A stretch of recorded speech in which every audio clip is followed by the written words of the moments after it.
Okay, so I'm Todd Gamblin. I am going to talk about compiler dependency resolution in Spack, or rather how compilers affect dependency resolution in Spack. Just for some context, I'm from Lawrence Livermore National Laboratory.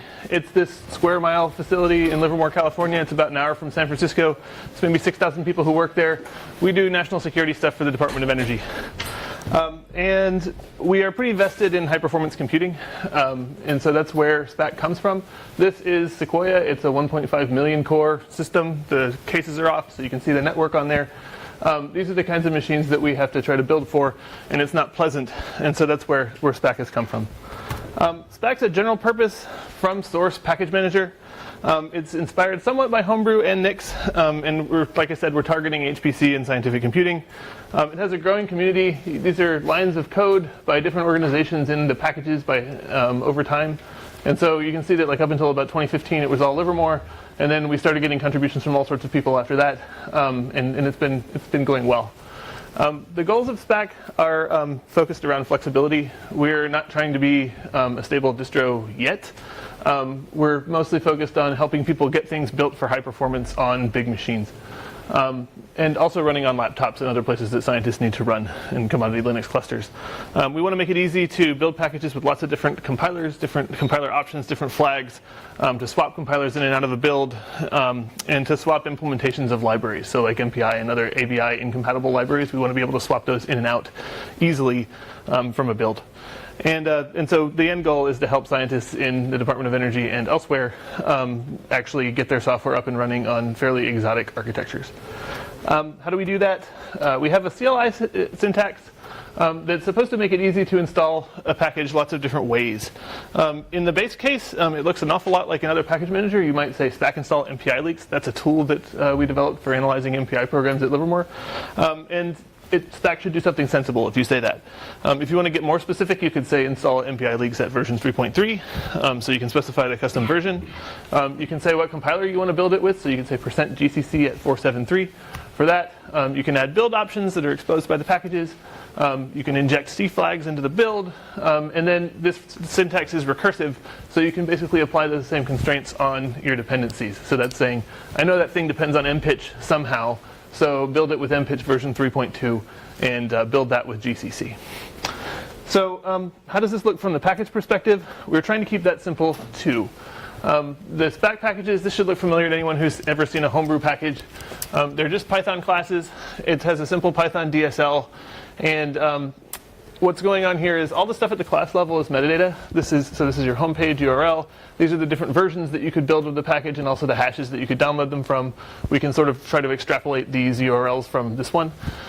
These are the dependencies. And so this is CMake. It's a build dependency. These are all the link dependencies.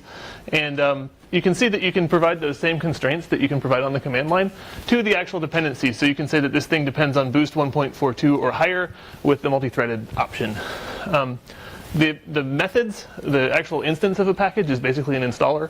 We call these methods on it to get things installed. And so all this does really is it deals with CMake, and it calls make and make install. So we pass the dependency DAG in here through the spec, and so you can refer to all of your dependencies in some fixed configuration from inside the package file. The idea is that by the time you get to the install method, we've already worked out what the DAG should look like, so you shouldn't have to do any searching around on the system. We just tell you what to build, and you translate it into build instructions. The other thing in Spack that we do to enable that swapping is we have virtual dependencies.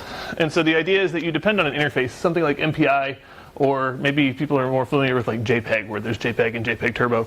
Those are interfaces, and they're not implementations. And so in a lot of package managers, you can only depend on specific packages. Here, you can have one package that provides MPI, and they can provide it at different versions when they're at different versions. So I can say, I'm in Batpitch, I provide MPI version 2 when I'm at 1.9 or higher.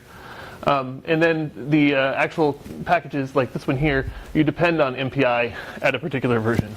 And so Spack does the job of looking at this DAG, saying, oh, it depends on MPI. What version of MPI does it depend on? And I'm going to pair it up with one of these providers. And you can also specify a specific provider on the command line. And so it's really easy with this to type a bunch of commands and essentially get lots of different builds of the same package to compare and to sort of settle on a nicely tuned one. To do the compiler swapping, we build with compiler wrappers. This is kind of like homebrew shims. These are basically little wrappers that add include library and RPath parameters to the things that Spack builds. And so what this guarantees you is that all the libraries that you build with Spack, all the executables and things, they know where to find their dependencies, which can be useful if you're building lots of versions of things and you don't know, which things what you were doing at build time when you get around to running things. To manage all that versioning, the way that versions work in Spack is, we have the actual version of the package, but we have those other options as well. You can think of a Spack version as this entire dependency DAG for a project. So this would be the version of MPI leaks plus all of its dependencies, plus their metadata. That stuff turned into a document and then hashed. And so then you take that hash, and we give every package that we install a unique installation directory like this. And essentially, the libraries in each of these directories, they know which other directories within the same install route to find their dependencies. We like RPath a lot because the rationale is you knew what you were doing when you built the package, or at least the package manager did. And by the time you get around to running it, it's we don't want to put it on you to remember all the dependencies and things that and where they live for these packages, which is what people have done manually for a long time. So we're trying to fix that. The dependency model centers around something that we call concretization, and what most package managers, I guess, call dependency resolution. The concretization is kind of like dependency resolution, except for, like I said, we're solving for more than just package and version. You can depend on something plus an option. You can depend on something with a particular compiler.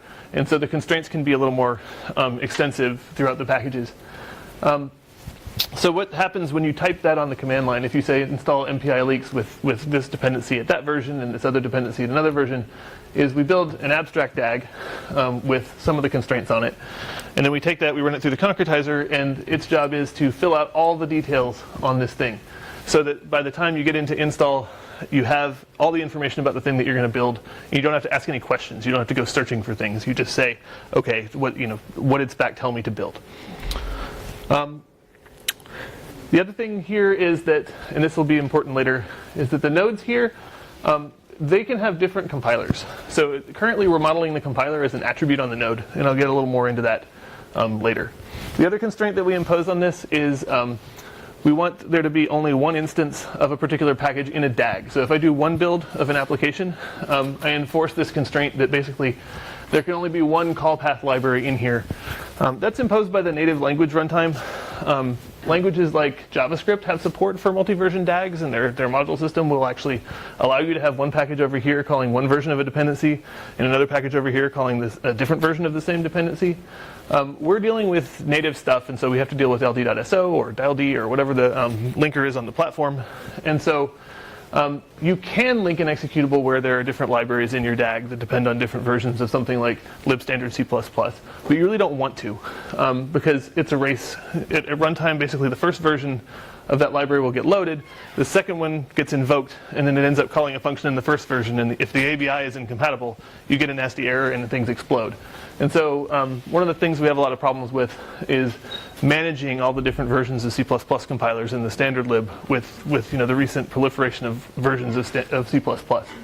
I think that's a good thing personally, because I think a lot of good things have happened in C++ lately, but it is something that makes the build harder for users, especially if we're using older versions of the OS like RHEL 6, where the default standard C++ is pretty old, and you often want to build with a new one that's not the system version. So in general, you don't want to have two versions of one library in the same process space. All right, so why aren't compilers proper dependencies in Spack right now? Well, it's mostly for expedience. We wanted to mix compilers in one DAG because we wanted to play around with lots of different types of compilers. And we can't do that with our one compiler per, or one thing per, one instance of each package per DAG restriction. And so what Spack does is when you run Spack for the first time, or if you run Spack compilers, it searches your environment and finds all the compilers in your environment and sets up a file like this. And essentially this says, here's your C compiler, C++, different Fortran compilers. What operating system was it for, things like that. Modules, if you can load it from a module. And it uses this as the description of the compiler.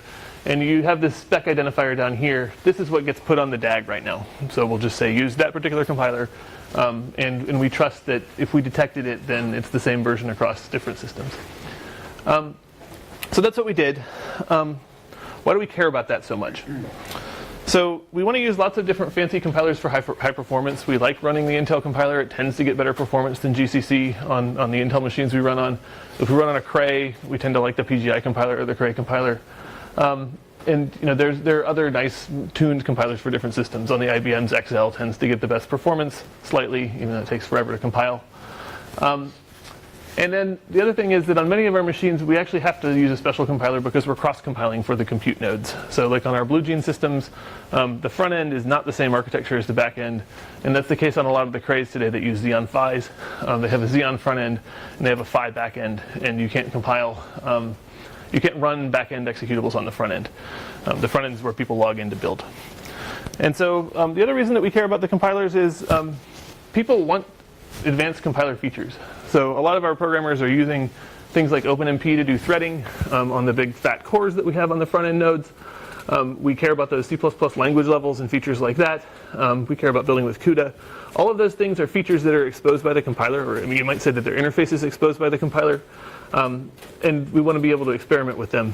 And it would be nice if we had a proper dependency model for that stuff. So all of these things pose some challenges for the dependency models. All right. I already talked about this a little bit, but the fancy vendor compilers do tend to get better performance. The other issues that you can have with those are that if you're using those, most of the OSS projects don't test with them. So if you're trying to build something like CMake with the XL compiler, it is unlikely to work because they probably haven't tested with it. And so, and there's also no reason to do that. So for a lot of these build dependencies, we tend to not build them with the nicer compilers. We'll just build the numerical stuff that does all the number crunching, and we'll try to build these the build dependencies with something a little safer because we don't care about the performance. So what does this look like? We have a DAG like this where I've got a bunch of different packages. The B's are build dependencies, the L's are link dependencies, the R's are run dependencies. I want to go and build this so that the build dependencies get built with the easiest compiler possible, where I don't care about performance, but anything that links into this thing, which I intend to run on the back end, which I intend to run fast, is going to get built with the fast compiler. What we've tried so far is we've made it so that we just, if anything is a pure build dependency, anything under there that needs to run in the build environment, we just build that with the easy compiler. And so what ends up happening is, so this is a pure build dependency here. You get this whole tree building with the easy compiler, so like GCC or something. And this is a link dependency, so it forces this guy to be built with the fast compiler along with the root. And so on down this link and run chain. And we know that this needs to run in the run environment, so we figure it's something computational. So we'll build that with the fast compiler too. And then this is a pure build dependency, so we just make that easy again. And you'll notice that this is a build dependency, but it's something that's fast that depends on this other library as both a link and a build dependency. So here we're just prioritizing the link dependency because we can still use the code that we built if we're using two different compilers for the same architecture. So we get away with that here. This seems to work pretty well for a lot of our numerical codes, and we're planning on merging it in. Things get a little more complicated when you try to cross-compile. So why do you care about cross-compilation? Well, your big machine has a different architecture from the front end. So the user login nodes we tend to provision with these nice big fat cores for building, like Power 9s or Power 7s on the actual Blue Gene machine. They run a standard Linux distro. It's a nice, easy environment to work in. But to run on the compute nodes, we run a special core. It has a lightweight OS. It's not the same runtime that exists on the front end. And that's for performance and for reducing OS noise in these parallel applications that have to synchronize frequently. If you have a lot of noise, the synchronization can be a lot more costly. So we care about that when we're running on 1 million cores. You basically build the things here, you submit jobs to our workload manager, and it runs them back there. And then that's how you get your speed. That's how we get machines this big, is by packing the processors more densely and using special cores. Why not build natively on the compute nodes? In many cases, if you build on the compute nodes, it's pretty slow. We have lots of those cores, but that doesn't mean that they're fast. They're fast when you use lots of them. But if you look at, say, a Xeon Phi, it's one chip. It has 72 atom cores on it. Each one is 1.4 gigahertz. And if you tried to build any kind of significant thing on that, it could take hours and hours. Typically, those things only talk to the network file system, too, because the nodes are diskless. And so this is a giant pain to build out there. And then also, many of the compilers aren't even ported to the compute nodes. They only run on a straight Linux distro. And so we don't really have the option of building on the compute nodes in some cases. We've also had people try to do a make-j out on these like Xeon Phi chips, and they've blown out their Intel license because there were so many threads on the thing. And so they started 256 copies of the Intel compiler and only had 64 licenses. So that can be sort of a problem. So there's all kinds of reasons not to build in the exotic place. So how do the build dependencies actually work with cross compiles? So recall we've got these three dependency types. Build are things that you want to run at build time. Link are things that the package is going to link with, and run are things that you might invoke at runtime. So the build and run ones are basically commands. You have an issue now because you need your build dependencies built for the architecture where you're building, because they have to run at build time. And we got away before with cheating and basically building some of the things that were both link and build dependencies for the backend. And so we can't do that anymore because we're actually cross-compiling. If we build the build dependencies for the backend, they really won't run on the front end, even if it's they won't run on the front end because it's a different architecture. And so we could use our build dependency trick here, sort of, but we have to modify it a little bit. So here's that same DAG from last time. You can do the thing where you basically run the front-end compilers for these libraries that are basically depended on through pure build dependencies. But you have a problem. This build dependency here, it needs to be run in the build environment, and this won't run anymore because now it's for a different architecture. Same down here. This build dependency has a run dependency on this thing, and so this won't run because it's a different architecture. What we do here, or at least what we're planning on doing, this is the new model, is that we would actually duplicate these guys. And so if you have these kinds of dependency relationships, you actually have to make a different version of these two guys to run on the front end. And so we have to actually split the DAG. Now you have sort of a violation of our original constraint, which is that now you have two versions of 5 in the same DAG and two versions of 8 in the same DAG. That's not so good, but we can handle it. We have to modify our model a little bit. But at least now we can run. We can actually run on the cross-compiled machines. It's just a little more complicated, and there's a few more relaxed constraints that we have to deal with. There's some other interesting constraints that come up in this environment that like this one I wasn't even expecting. There are certain tools, like setup tools in Python, that actually add code to the installed package. And so you may think that you could just do resolution kind of separately for the front end and the back end. But you actually can't, because this setup tools is running in this Python on the front end. And it's going to inject code that needs to run in this Python on the back end. Now, Python's interpreted. Why does it care about architectures? Well, you don't care about architectures, but you do have a constraint that these two Pythons now have to be the same version. Otherwise, the code that setup tools is going to inject to run back here is going to fail. And so we now have, we have a DAG where we have to have two different versions of the same package in it, and we have constraints across architectures that run through the dependency problem that we're solving. And so that one actually surprised me. It was pretty cool that we actually have to deal with that. All right, and then the last issue, compiler dependencies. I said that compilers are a special case in Spack right now, and we did that to get it working quickly. That's true. But what we'd really like to do is have a more natural dependency model for our packages where you don't have to remember all the different versions of the compiler that support the level of C++ that you care about. We don't want the packages to have to say, I need GCC 493, I need Intel 17, I need this other compiler at this version. We just want them to say, I need C++ 17, or I need these features from C++ 17. The other issue is that compilers in our current model can't easily have their own dependencies, and actually this comes up. You would be surprised. Some compilers actually depend on other compilers. So if you run the Intel compiler, it depends on GCC because it relies on it for its lib standard C++. And so there's the nastiest version synchronization problem that you've ever seen when you try to build with new versions of the Intel compiler on systems where the standard C++ library is very old. And so you have to tell it to use a newer GCC than the system GCC, and you have to remember to rpath that in so that when you actually run the binary, it finds the right lib standard C++. Either that, or you have to have the user remember to source all the right files to get the application that they link to run. So what we're planning on doing is factoring the compilers out as actual dependencies. And actually, this would allow us to have virtual dependencies for the different language levels. So we could have C++ 11, 17, 14, things like that. OpenMP is another one that I think is really good. We could say we depend on OpenMP 4. And we could have compilers provide both, say, C++ at different versions and OpenMP at different versions. So suppose we do that. You've got a package here. You've got it depending on the Intel compiler at version 17, which then depends on GCC.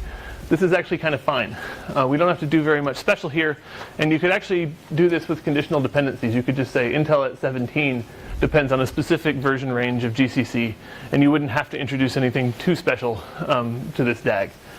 But suppose that you now want to build against something that's already installed that used an older version of Intel. And this actually comes up because we have so many compilers running around frequently.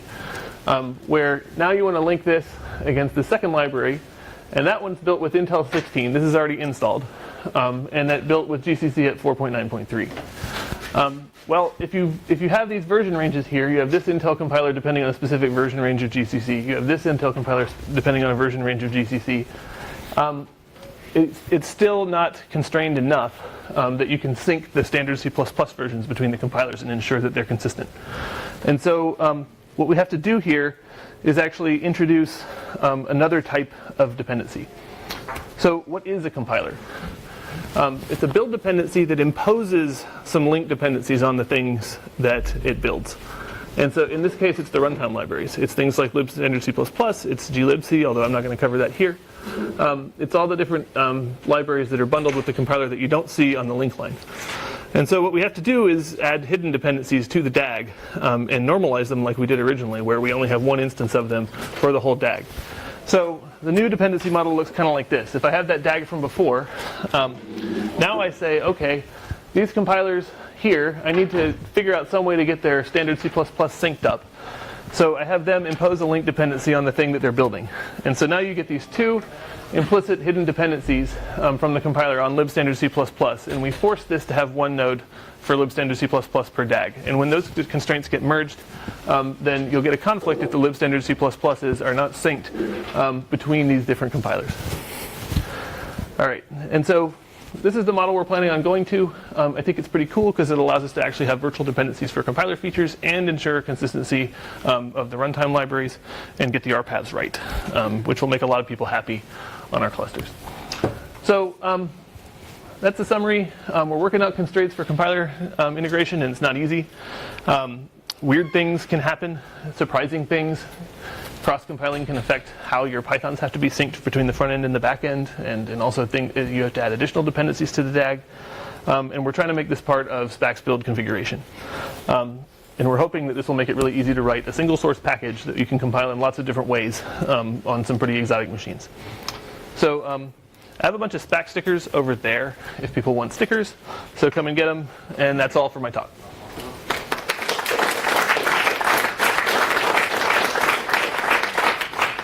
Yes? For the sizes of DAGs that you make, how long does concretization take? So right now I think, so it was taking forever because of some really, oh sorry, I must repeat the question. So the question was, for the sizes of DAGs that we're dealing with, how long does concretization take? It takes no more than like 5 seconds right now for what we've got. It may take longer once we go to a full SAT solver. I'm not sure. We're a little greedy right now in the way that we do the solve. But you know, most of that is Python being slow and not how fast SAT can run. Yep. When things go wrong, how is that exposed to the user? I guess the ones I'm most interested in is if the concretization fails. Yes. If you can't resolve something, or similarly, if say you ask something to be built with GCC 4.7, yes, and it can only build 4.8, and that's not been defined in the package yet because no one's tried that particular combination. Right. What do each of those cases look like? Okay, so I guess the short answer, so the question was, how is that exposed to the user when concretization fails, and if the packages don't expose all the right constraints, and if the build fails? The short answer is not well. And so, if concretization fails, I wouldn't say that we have the best error messages in the world yet. If it's a simple constraint, you may get the two constraints conflicting that you expect. So it may say this thing depends on GCC, and you're trying to build with Intel. Often it takes some thought to figure out exactly what it's trying to say to you, which is not great. So that's something we could improve. For the build failure part, we've tried pretty hard to make it so that a big build will give you intelligent error messages. We stole the magic regular expressions from ctest, and so we'll actually go and parse the build log and spit out highlighted error messages for with context for what happened. But yeah, it's still an error message. So this is still an improvement over building by hand, which is the bar that we're trying to get above. Yep. What's the time frame of the improvement you were speaking about, and would it be compatible with the old? Would it introduce a new version of Spack and compatible with the old one? It would introduce a new version of Spack. It wouldn't be incompatible with the old one. Oh, sorry. So what's the time frame for all this stuff, and will it make Spack incompatible with old versions of Spack? We try to stay backward compatible with the stuff that we install, so that a new version of Spack can understand the old database. So you would still be able to see your old packages. It may just rebuild a lot of stuff. Yeah, and so the time frame would be by September, is sort of the latest. We're hoping for earlier. Cool. Thanks. So I think my time is up. Thanks.